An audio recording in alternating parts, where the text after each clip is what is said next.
Hi hello, ഞാൻ R J ആരാധ്യവിയാണ്. Welcome to F M മെഡോണ 39.25. പറയാൻ പാടാം, കേട്ട് രസിക്കാം. എന്താണ് കൂട്ടുകാരെ വിശേഷങ്ങൾ? എല്ലാവരും ഭക്ഷണമൊക്കെ കഴിച്ചോ? എനിക്കറിയാം നിങ്ങൾ കാത്തിരിക്കുകയാണ് ഇന്നത്തെ വിശേഷങ്ങൾ കേൾക്കാൻ, അല്ലേ? നമുക്കൊരു കഥ കേട്ടാലോ കൂട്ടുകാരെ? ശ്രദ്ധിച്ചിരുന്നോ?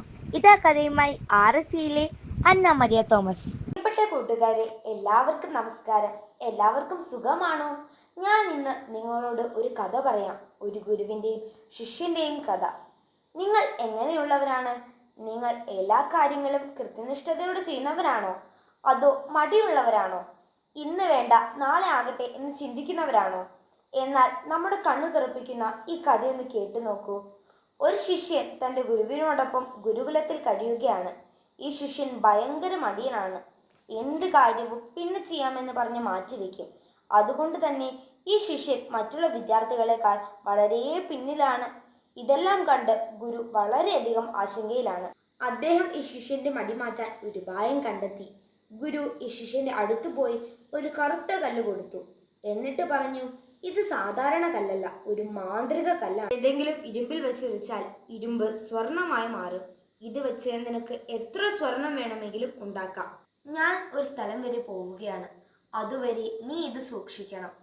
ഇത് പറഞ്ഞ് ഗുരു പോവുകയാണ്. ഗുരു വീണ്ടും അവനോട് പറഞ്ഞു, നിനക്ക് നാളെ വൈകുന്നേരം വരെ മാത്രമേ സമയമുള്ളൂ. ഇതിനുശേഷം ഈ ശിഷ്യൻ ചിന്തിക്കുകയാണ്, എനിക്ക് എത്ര സ്വർണം വേണമെങ്കിലും ഉണ്ടാക്കാം. എനിക്ക് ഒരുപാട് സമയമുണ്ട്. പിന്നെ എവിടെ നിന്നാണ് ഇരുമ്പ് കിട്ടുക? മാർക്കറ്റിൽ പോക. അവിടെ ഒരുപാട് ഇരുമ്പ് കഷ്ണങ്ങൾ ഉണ്ടാകും. അതെല്ലാം സ്വർണമായി മാറ്റാം. പിന്നെ ചിന്തിച്ചു, ഇപ്പോൾ വൈകുന്നേരമായി, ഇരുട്ടാകാറായി. ഇന്ന് രാത്രി ഉറങ്ങിയിട്ട് നാളെ രാവിലെ പോകാമെന്ന്.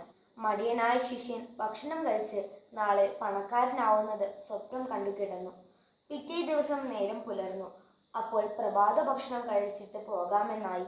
നന്നായി ഭക്ഷണം കഴിച്ചപ്പോൾ ക്ഷീണം വന്നു. ഇനിയും സമയമുണ്ടല്ലോ, ഉറങ്ങിയിട്ട് വൈകുന്നേരം പോകാം. വീണ്ടും ഉറങ്ങി. ഉറക്കമെണീറ്റ് നോക്കുമ്പോൾ സമയം വൈകുന്നേരമായി. അവൻ ചാടി എണീറ്റു. മാർക്കറ്റിൽ പോകാൻ നോക്കുമ്പോൾ ഗുരു തിരിച്ചു വന്നു. ഗുരു കല്ല് തിരികെ ആവശ്യപ്പെട്ടു. നിന്റെ സമയം കഴിഞ്ഞുവെന്ന് പറയുകയും ചെയ്തു. ശിഷ്യൻ ഗുരുവിനോട് ഒരുപാട് യാചിച്ചു, കുറച്ച് സമയം കൂടി തരുവാൻ. പക്ഷേ ഗുരു കൊടുത്തില്ല. ഇനി ഒരു സെക്കൻഡ് പോലും നിനക്ക് കല്ല് തിരികെയില്ല. ഇതാണ് നിനക്കുള്ള ശിക്ഷയെന്ന് ഗുരു പറഞ്ഞു. സമയത്തിന് വില കൽപ്പിക്കാത്ത ഒരാൾക്കും ജീവിതത്തിൽ ഒന്നും നേടാൻ സാധിക്കുകയില്ല. അങ്ങനെ എല്ലാവരുടെയും മുൻപിൽ വെച്ച് ഈ ശിഷ്യൻ നാണം കെടുകയാണ്. പണക്കാരനാവാനുള്ള ഒരു നല്ല അവസരമാണ് അവന്റെ മടി കാരണം നഷ്ടമായത്. പക്ഷേ അവന്റെ തെറ്റ് മനസ്സിലായി. പിന്നീട് ഒരിക്കലും അവൻ തെറ്റ് ആവർത്തിച്ചിട്ടില്ല. മടി കാണിച്ചിട്ടേയില്ല. സമയം നഷ്ടപ്പെടുത്തിയിട്ടില്ല. നമ്മളും ഈ ശിഷ്യനെ പോലെയാണ്. ചെയ്യാനുള്ള കാര്യം മാറ്റിവെക്കും. നാളെ എന്നൊരു ദിവസമില്ല. നമുക്ക് എന്തെങ്കിലും ചെയ്യാനുണ്ടെങ്കിൽ അത് നാളത്തേക്ക് മാറ്റിവെക്കരുത്. അത് ഇപ്പോൾ തന്നെ ചെയ്യുക. സമയം ആർക്കു വേണ്ടിയും കാത്തു നിൽക്കുകയില്ല. Have a good day. Anna മനോഹരമായി കഥ പറഞ്ഞു. Thank you. ശിഷ്യന് പറ്റിയ അമളി എങ്ങനെയുണ്ട്? നിങ്ങൾ ഇതുപോലെ മടിയന്മാരാണോ? മടി നമ്മുടെ ജീവിതത്തിൽ തോൽവികൾ മാത്രമേ തരൂ. സമയവും കടലിലെ തിരമാലയും ആർക്കു വേണ്ടിയും കാത്തു നിൽക്കില്ല എന്ന് കേട്ടിട്ടില്ലേ? എല്ലാ കാര്യങ്ങളും കൃത്യസമയത്ത് ചെയ്യാൻ നിങ്ങൾ എല്ലാവരും ശ്രദ്ധിക്കണേ. ഇനി കേൾക്കാം അറിയാം കറന്റ് ക്ലിക്സ്.